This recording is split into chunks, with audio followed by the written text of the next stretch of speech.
and gentlemen, good afternoon. Two things I should say first. When he mentioned that I did not indicate whether I was Rudisha, Rudisha is my nephew. And I'm the one who hosted the party when you gave him the bull. The last time I was here, ladies and gentlemen, was a month ago to receive my certificate of nomination for the seat of senator.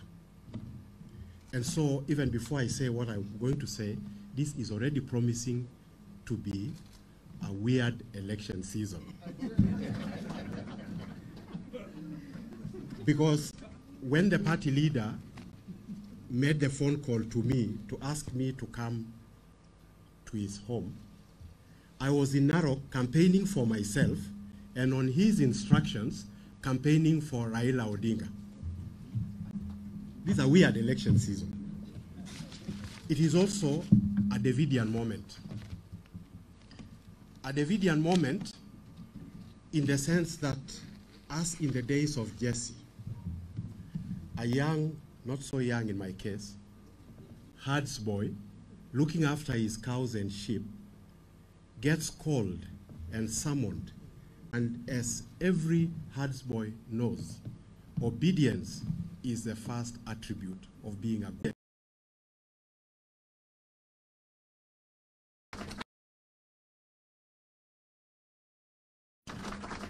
And so I come, not knowing the message. And now I'm here, standing in front.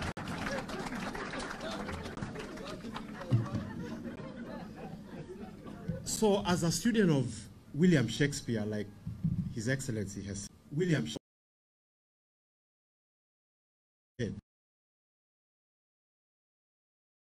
to his house and he said, you know what? You are going to be my running mate.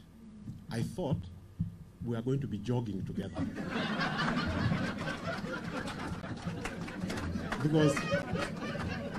because I normally have running mates in the morning when I do my 5 o'clock jog.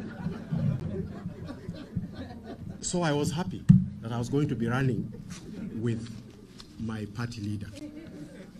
But as it became clear to me what running mate meant in this context, what came through my mind was Antony and Cleopatra. To be or not to be.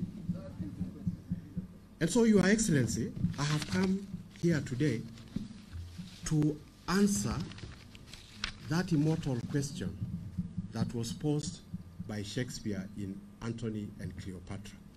And my answer is yes, it is to be.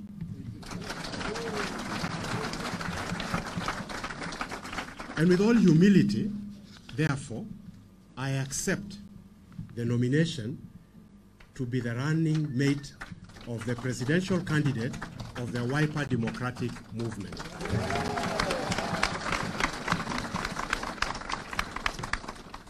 You know, there were so many ways we could have arrived here, Your Excellency.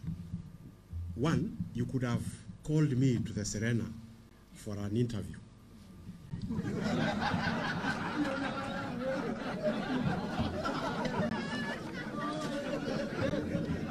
I would probably have hesitated and then one Wednesday morning agreed to come. But you chose the method that Jesus used when he appointed his 12 disciples. He just said, come, follow me. I dropped everything. In my case, I was not fishing because I don't fish. But I left my livestock unattended to. I left my constituency for the Senate seat unattended to. I have not made any formal announcement to my campaign team that I am here, but I am here and I have heeded the call. But look at what people did who didn't have to go to Serena for an interview. Look at what the 12 disciples did. They not only established Christendom, they changed the world forever. Amen. So it is possible to change the world without an interview.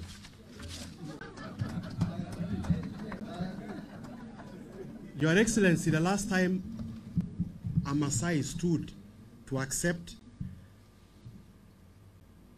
the deputy national leadership of the country was 1966, when Joseph Morombi was called upon by Jomo Kenyatta. And Joseph Morombi, by the way, came from Kilgoris like I do. So 56 years later, another call comes. That's how long it takes for a minority to hear a call.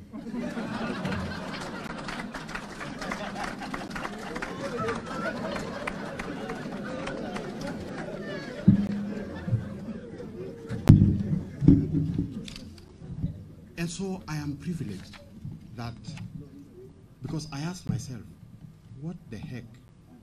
What is it that Dr. Kalonzo Musyoka, who happens to be a friend of mine, actually, off the record, my wife is a friend of Mama Pauline, having worked together at the central bank. So these are people I know. But then, I've had cups of tea with him, but totally different cups of tea to the cup of tea I had 2 days ago.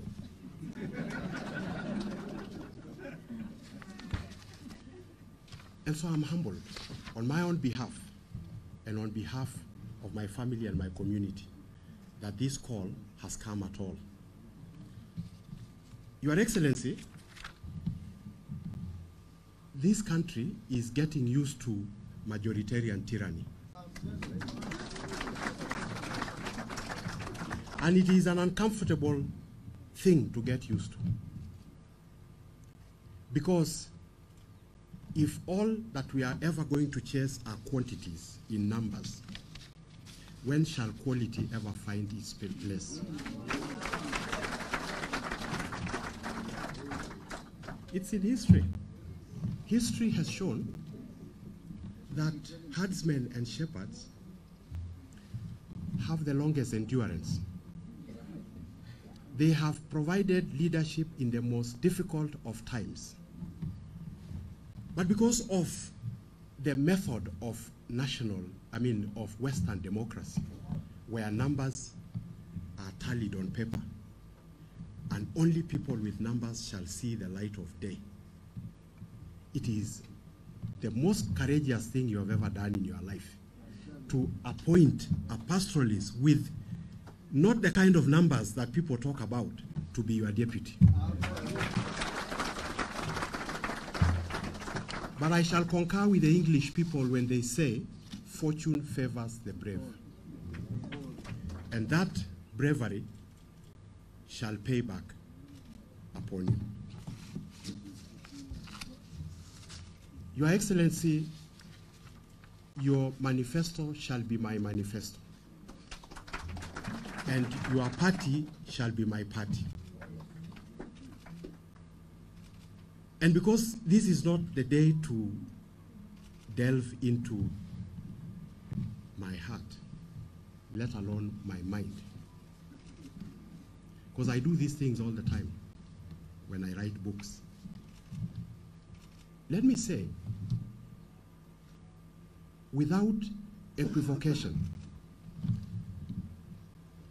that on behalf,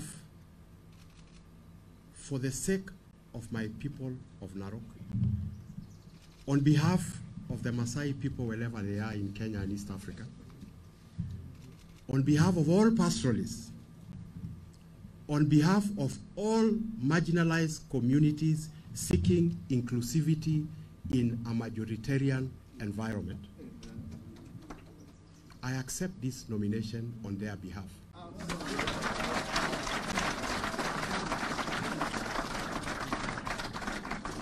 And if Wiper had never wiped anything else in its life,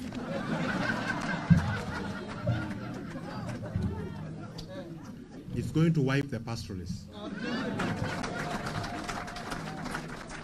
Take it from me. So, Your Excellency, the journey has begun. And the journey of 1,000 miles starts but with one step. And so it starts here, it starts today. And I concur with you that we did not come here to bury Caesar. We are saying that we are a party of inclusivity, we are a party of unity, we are a party of kazi bila wizi, and we, having brought me to the national table, the table of national conversation, this is irreversible, you know.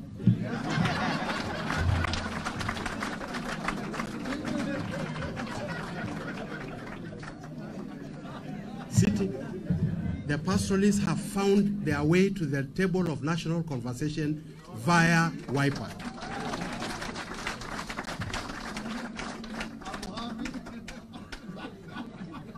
But having said that, as one of your key advisors in this journey that is definitely going to be tortuous,